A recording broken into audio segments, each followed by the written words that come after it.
Hey everyone, thanks for joining us today at Publicis Commerce on the I Could Buy That series. We want to keep this concise, so let me remind you of the rules of the game before we get into it. First, we invite a credible guest to share a thought that will expand how we look at the world of commerce. This month we have Lex Bradshaw-Zanger, CMO of L'Oreal UK and Ireland. Second, we ask them to open with their thesis in one short sentence to set the stage.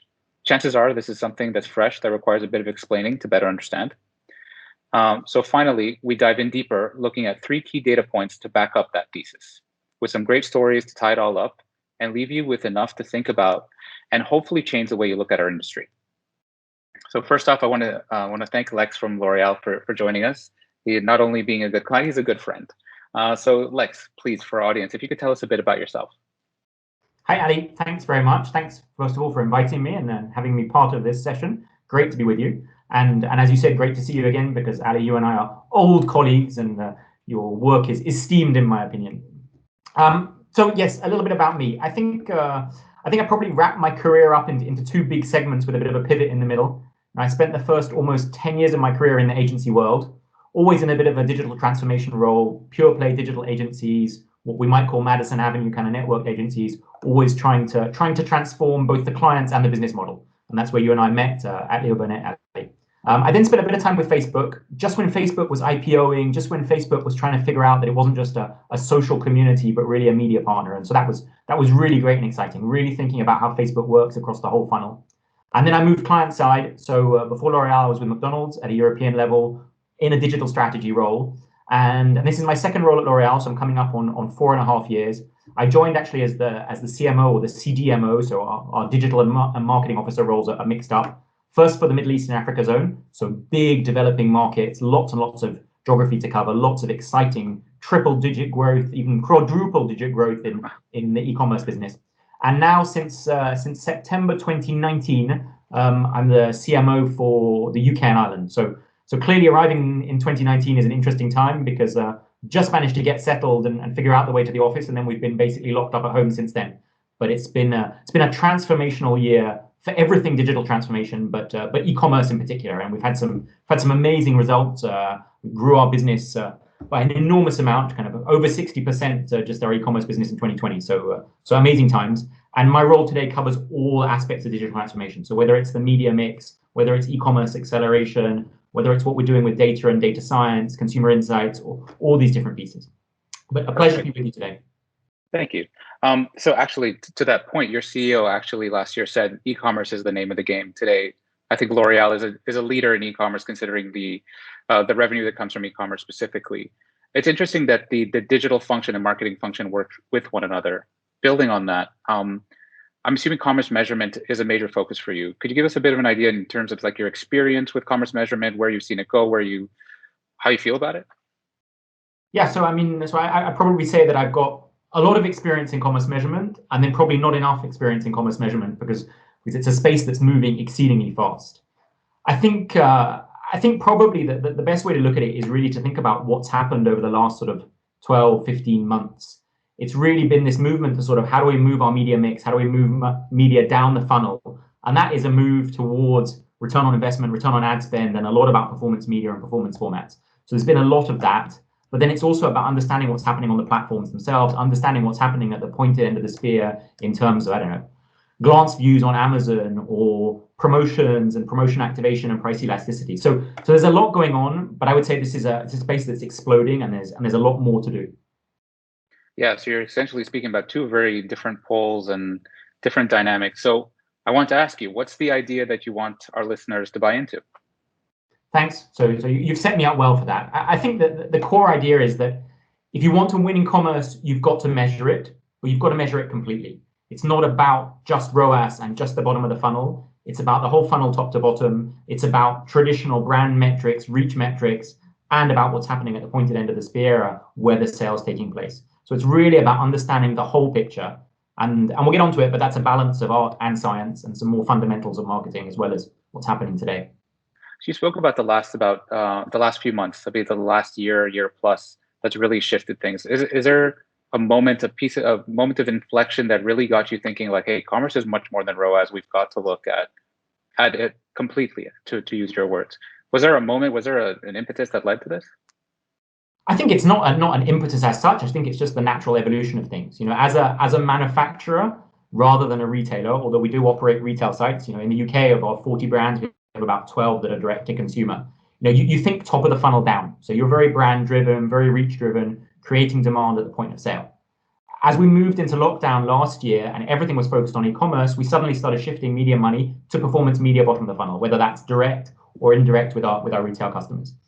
As you start to do that, as you shift and accumulate the bottom of the funnel, obviously you take up the available inventory, you see your ROAS, you see how the conversion, and you see it evolve over time. It goes up and then it plateaus and maybe it goes down. So what does that mean? It means you've built up and you've used the inventory that's available, then you have to start working way up the funnel. You've got to create more demand. So I think it's a natural evolution of things. It's really this thing to say, okay, if I want to create more demand at the bottom of the funnel, I need to work on consideration, I need to work on consumer engagement. And then when that starts to run out a little bit, just a leaky bucket, I need to create more reach and more demand at the top of the funnel. So it's not a penny drop moment. It's just an evolution as the consumer evolves and as you move more transactions down that channel. Mm-hmm. Yeah. So to your point about the thinking completely, the key components around your argument, like what are you thinking? Like what drives that line of thinking?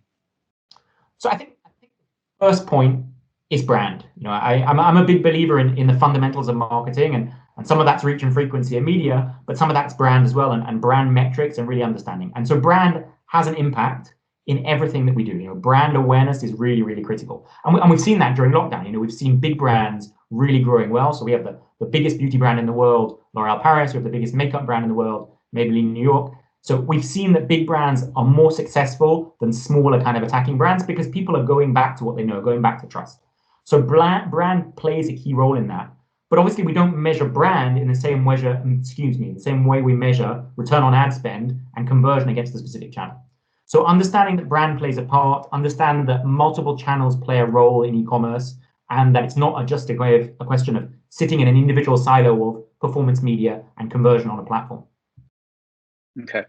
So I get that as a contribution. Do you have any hacks to getting that? Other than just brand affinity, like how do you count its contribution to e-commerce? So I think it's a good question. So there's hacks, and how do you do it, or how do you measure it? So maybe let's talk about hacks to start with. I think sometimes in the rush to performance media and the rush to conversion, we've forgotten about good brand communication. That's understanding the brand DNA, but it's also the brand codes, making sure we execute against brand codes at every point, at every contact point with the consumer, and making sure you rebuild that. Brand is what holds together a beautiful brand awareness piece with a piece of performance communication. So I think that's the first piece. I don't know if it's a hack or if it's just good marketing, but understanding your brand and making sure you're delivering on it across the board. And then on the flip side of that, I would say, that there is the opportunity now in most media, if not all, to make everything almost clickable, almost if I want to buy it now. So you can have a performance piece that is 20% off, buy this now, but you can also have a piece of brand awareness about a product, about the brand, that still has the ability to click on a link. Now that's a nuance today. In the Facebook newsfeed, for example, we can put a piece of brand communication or top of the funnel product communication and really drive it with a reach objective, but we can still have a clickable link to go and buy it if you want. And that's almost possible on TV now, with URLs and with links. You can make the TV direct response and call to action as well. So I think there's a point about execution, both in terms of the content and in the format. And then you asked about how we measure it. Obviously, measurement is harder. It's easy when everything's online, but we can't think about traditional media and connect them directly. This is all about last click attribution, multi-touch, and how all the pieces fit together. I think what's important is to keep following brand metrics to understand at least what the consumer thinks about the brand. And then as we go forward, to start to build bridges between these data points. But that's clearly harder, and that needs a lot of IT and data infrastructure that isn't easy for all advertisers. Yeah. I mean, the brand strategist in me is super happy to hear you say this, to see that we have a place in commerce. And we can go on for that for hours. And I'll leave that to our after hours sessions. But you spoke about these other data points, right? So you spoke about, I'm assuming, especially L'Oreal is very data rich. What do you do with all of it? Well, what is the first step? Like to already have it, first, let me tell you, you're ahead of the game. But what next? What happens after that? Yeah, so I mean, you're right. We're very data rich. That means we have a lot of data. The question is how we're able to use it and how we're able to action it. So today, what we're good at is looking at the data in each of its native ecosystems. I can look at my Amazon data. I can look at my Google data. I can look at my Facebook data. I can look at my media campaigns overall. I can start to measure ROAS, and I can think about ROI overall. What's harder is bringing all those data points together. Particularly Amazon is a great example because Amazon is both a media platform, a publisher, but also a commerce platform. And linking those two together is really, really interesting. But it's not a direct affinity because we know that Amazon Media drives off-platform sales, and we know that brand media off Amazon also drives Amazon sales. So it's about building the bridges between those data points, understanding in isolation what they mean and how we optimize, and then together what the bigger picture is. But I don't think the bigger picture is purely data driven, and that's where there's this balance of art and science to understand how it all comes together. Mm-hmm. So you spoke about this balance of art and science earlier on in our conversation, and I know as we prepped for this session, what advances have you made in regards to identifying what is art, what is science, what is relevant, and bringing them together to hopefully reach balance? If I told you that, I'd be giving away the secret sauce, and I don't even work at McDonald's anymore. But no, I mean, I don't think there's a formula or an algorithm that really puts it together. We've got lots of teams working on that in different ways. Part of it, sure, is data driven, and how do you connect the dots between your different data lakes, between your different data ecosystems, and start to build that. But it's never, or at least not for the moment, it's not a pure algorithm. There is a lot of marketing experience, and experience leads to instinct to be able to make the right decisions. You've got to inject brand performance in different areas, how all those pieces fit together, and what the output is. I'd love to be able to tell you that we had a system that measures everything, puts it all together, weights it, coefficients, and gives you an output. Yeah, that sounds a little bit like MMM, but that doesn't work perfectly. That's not a completely pure science. So I think this balance of art and science is experience in marketing, understanding the channels, understanding the ecosystems today, and how all that fits together. I think that's where the Western world and China are quite different. In China, the ecosystems are very vertical. You think about the Tencent ecosystem, you think about the Ali ecosystem. They have everything from media, even broad scale media like TV, it's all very addressable, so all very trackable at the top, through social engagement, through commerce, and then they even do logistics and payment. So it's super easy for them to drive a consumer all the way through the funnel and to track them from point A to point B to point C. Our Western ecosystems are much more horizontal. You've got the media, entertainment kind of ecosystems, be they Facebook, Google, YouTube. You've got commerce with Amazon, and then you've got other pieces. The payment is even separate. So that's where it's harder. There's friction points between those ecosystems, and it's harder to join the dots. That's where it's really interesting to see what Amazon's doing and how they're evolving. With Prime Video, if they can get a handle on addressable TV, then suddenly they're working their way up the funnel. If you think about their Instagram copy Spark in the US, they're working their way up the funnel to connect that. If you think about their DSP acquisition with Seismic, they're working their way up the funnel. So there's some exciting things happening, but we're not in the same place as China today. Perfect. It's good that the playbook is out there. So I want to tie this all together. I want to make sure I got what you're saying right. First off, what you're saying is if you want to win commerce, you've got to measure it. And if you want to measure it completely, you have to think of it as a whole. And basically what's behind that is that brand is a huge contributor to sales. Don't forget about that. Make sure to not only invest in it, but measure it. Second off is you need to harness all these commerce data points, right, as best as you can. And this comes ultimately in the third point, which is reaching this balance of marketing art and science, be it the hard facts as well as technique and experience, as you mentioned before. So thank you for that. So now that you're going to be putting this out into the market, this line of thinking, what would your haters say? What would the naysayers say after hearing this hypothesis on your behalf? What would the haters say? Well, the haters would say that it's a 50,000-foot view, and that things are very different when you're in the details. And they're probably right because I've made a simplification of the whole world and ecosystem that we live in.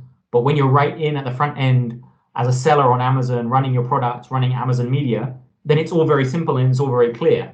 So I think there is, maybe it's not a hate to say, but it's the vantage point. I'm looking at it at a very big picture point of view, and people in specific areas will have their own view of their ecosystem from where they sit. So I think that's probably one piece. I think potentially there is a desire that MMM, ROAS, ROI guide us forward and help us make decisions. And we're working for that. The WFA have a global project called Origin, which is cross-media measurement, and we're part of that as L'Oreal sponsoring that. And that's really important because that will take us closer to this ecosystem where we can really measure things. So I think the haters will say that some things are possible today, that we're closer than maybe I say we are, but maybe not as broad or a bigger picture view as I might have. Let's forget the haters for a second. Let's talk about, so I'm on board with this thinking. What does your ideal state look like? What does the world look like when everyone's brought up this thinking, when the ecosystem is that much stronger? Paint us a picture of what this thinking leads to. I think the easiest way to think about this is to sort of think about something concrete that we all talk about in the press, which is Amazon. Because then we start to talk about physical retail and online retail, and you think about the Amazon Go stores that identify you as a consumer when you walk through the door. Now, there are some privacy issues around that, and clearly that sort of thing is easier in China than it is in Europe or in the UK. But there's something intrinsically exciting about saying, I can identify a consumer when they walk into the store, when they walk through the door versus when they're at the register and they have to put out their loyalty card or identify themselves. There's something there that completely changes the ecosystem, because whether that's Google, whether that's Facebook, whether that's Amazon, suddenly I can start to tie my purchases to my interests, to my browsing, to my activity. So there is a piece to say that the world understands everything about everyone, but then there's a privacy component to that. And so I think it's how do we get to that in a privacy safe way? That's probably the future, but there's a lot of challenges between now and then. Okay. Speaking about the challenges between now and then, for those of us who bought your hypothesis and it was the way forward that you're crafting, what's the first step? What's next? What do we do to get going? So I think there are a bunch of things, but I think it is really understanding the environment in which we operate. And so that's an understanding of the fundamentals of marketing, as well as what the ecosystem that we work in today and how it works and how the consumer interacts with it. You know, I love to talk about fundamentals, and for me there are two core fundamentals. One is kind of marketing, media, and brand, and the other one is understanding the consumer. If you can really get a grasp of those, then you can master anything. You know, if you understand what the consumer wants, you really know what your brand positioning is, and then you remember what reach and frequency means in media. And then on the flip side, you understand how an e-commerce platform works, whether somebody's out trying to buy something that they're just replenishing and they know what it is, or whether they're on a shopping discovery trip. If you start to understand those pieces, then as marketers, we can really master the whole ecosystem and figure out how to pull all the pieces together. So a little bit of understanding will just get us that much closer, right? The better informed we are, the closer we get. All right. Well, as just the last thing, first, thank you for sharing your thinking with us. I'd like to give you the opportunity, if you had one chance to speak to the entire market amongst all our peers, all our competitors, whatever it may be, there's one call out to the market. What would it be to get people behind your line of thinking?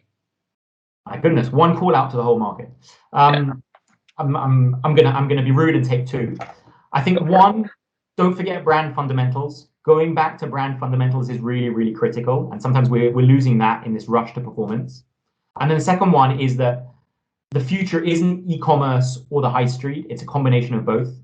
We used to call that omni-channel or online plus offline. I think there's probably a new term for that. We don't quite know what it is, but when you look at the UK with what's happening in the high street, you've got ASOS buying Topshop, you've got Boohoo buying Debenhams, or at least buying the brands and the audiences and not buying the stores. There's a lot of change happening. So I'd say the call out to the market is think about what the future looks like. It's not online or offline, it's something in between, and we've really got to define that. Awesome. Well, thank you. I'm really happy we're recording these sessions, because now I can take that and then use it at dinner parties and sound extremely brilliant. So thank you very much. Always a pleasure. Anyways, thank you, Lex. Thank you for joining us today. And to everyone who's listening or watching, thanks for doing so. We hope that it has got you thinking, and we'd love to hear your feedback. So drop us an email. Join us again next month for another great guest who will hopefully leave you thinking, I could buy that.